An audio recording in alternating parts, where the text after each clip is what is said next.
I'm gonna be around my vegetables. I'm gonna chow down my vegetables. I love you most of all, my favorite vegetable.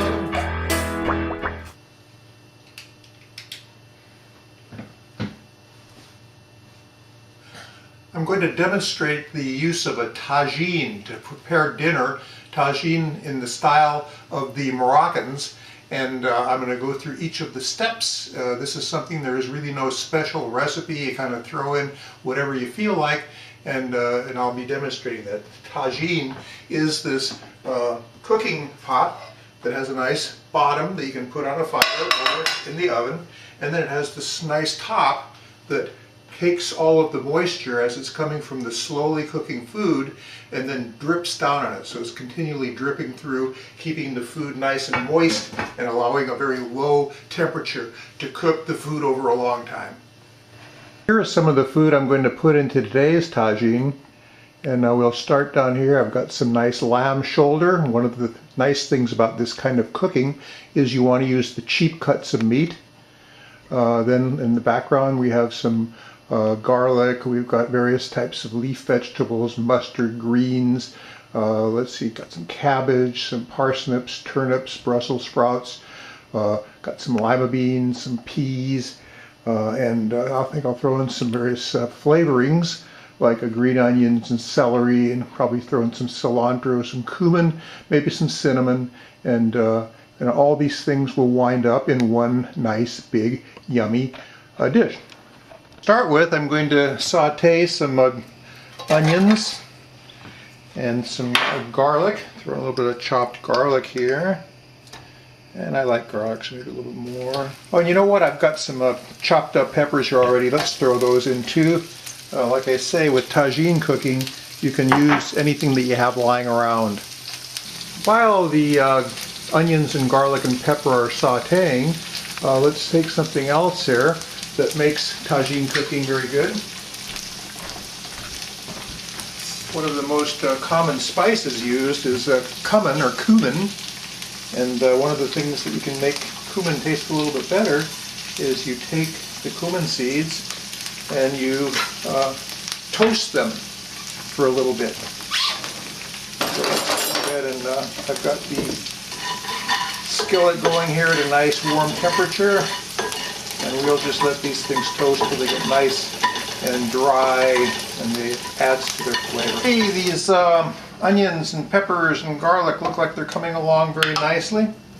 So let's go ahead and put the lamb that I've now cubed. So we'll put it in here and brown it. There are other ways to do this. You could put the lamb into tagine whole and let it just cook for many hours until it actually falls off the bone. I'm going to prepare it this way just because I feel like it. Oh, and I think I'm going to take some of these, the cumin peppers, I'll put them in right now. They're nice and toasted.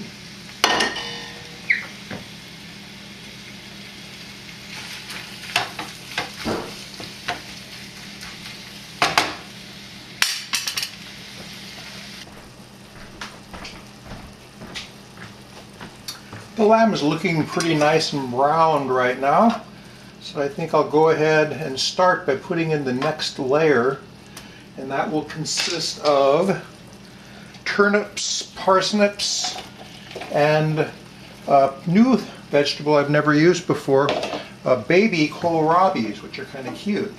So you put in the root vegetables next because they're the ones that can take the longest cooking.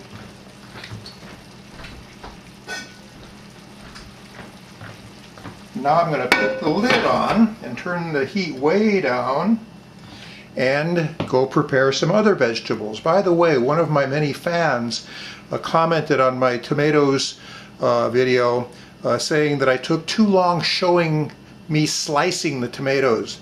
And he said that I took so much time that the particular video that I made then belonged in a world of morons. Well, I took that to heart. So I'm not showing you so much chopping now. I assume that you know you can chop your own veggies up and then you just add them in this sequence. The root vegetables have been in the tagine now for about a half hour, and so I thought I would Open the lid, let out some of that nice steamy moisture, put the next layer in. This is some halved Brussels sprouts and some yams, sliced yams, which I leave the peel on because that's got all kinds of vitamins in it, and that actually cooks down into a very nice, tasty, chewy, digestible thing. I think I'll start adding some of the leafy vegetables now. Here's some beautiful kale that I've rinsed very nicely. By the way, a tagine, even when it's cooking, you can always touch the top without having a mitten because it stays cool for the cook to be able to keep adding stuff and checking it out and things like that. Now, one trick that my friend Sandra taught me is when you're putting on the leaf vegetables, don't worry about going too high because they're going to go way down as they cook. So I'll put in a layer of kale and then add some more green leafy vegetables in a little while. Lose quite a bit of volume here. As you can see how the steam goes up and hits the inside of the tagine and then drips down. I'm going to put in some baby lima beans. That seems like that would be a nice addition. And also some peas and those little baby onions. And these are things that were frozen, and they also will taste just simply yummy. Now that we have these, I think I'm going to put another layer of leafy vegetables on this. Here we have some mustard greens. Oh, they look really good. Let's see how many of them we can fit in here. Don't know if I can get them all in this time. Yep, I guess we can. Stay there, stay there. Nice, nice. And make sure they're not hanging over the edge. And replace the tagine lid. Bonk, bonk, bonk, bonk, bonk, bonk, bonk. And we'll leave that sit for a little while till those greens boil down. Oh, the mustard greens seem to be boiled down pretty much. Let's throw in a little bit of nice red cabbage here. And that'll add a little bit of a zing to the final product. And it looks kind of pretty on top of that. And while we're at it, I'm going to go ahead and put some parsley on here just to let some flavor filter on down through there. And then I'll put some more parsley on there. A whole bunch of parsley. I love parsley. And let's see, could I possibly put anything more on that yet? Oh, let's see. How about some cilantro? Just a little bit of cilantro right up on top here. Okay, so it can also add its yummy flavor. And I think I'll save some uncooked cilantro to sprinkle on it afterwards. And let's go ahead and put the lid back on. And I think I'm going to turn down the heat to the lowest and just leave it for hours now. And now for the finishing touch. Let's add a bunch of nice big olives, give it a kind of a Middle Eastern flavor as it drips through for the next 2 or 3 hours while it is finally cooking.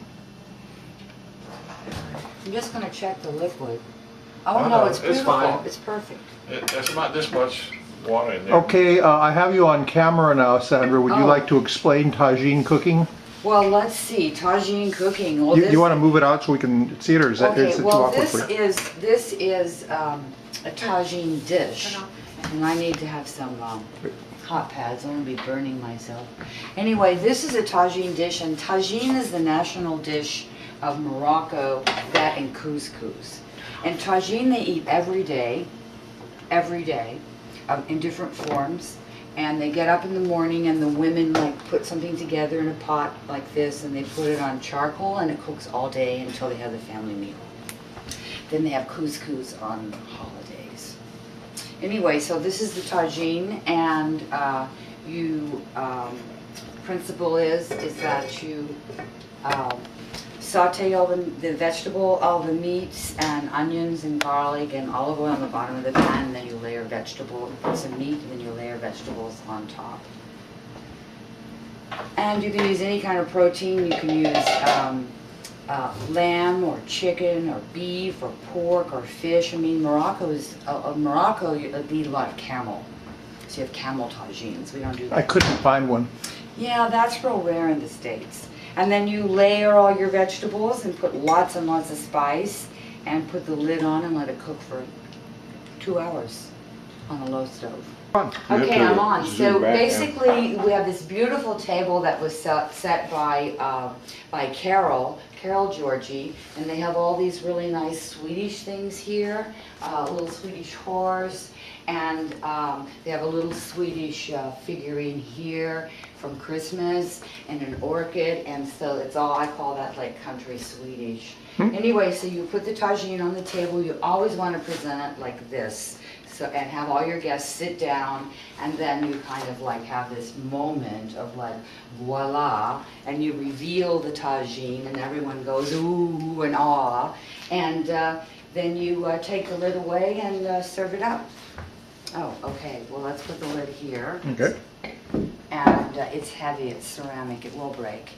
And so basically, well, this is okay. It doesn't really matter what you serve it with, but the idea is, and people will need your help the first time, is that you want to dig down through the layers, because it was built in layers. So you make sure that you get some of the protein and stuff that's at the bottom, and get a good cross-section of what it's made from.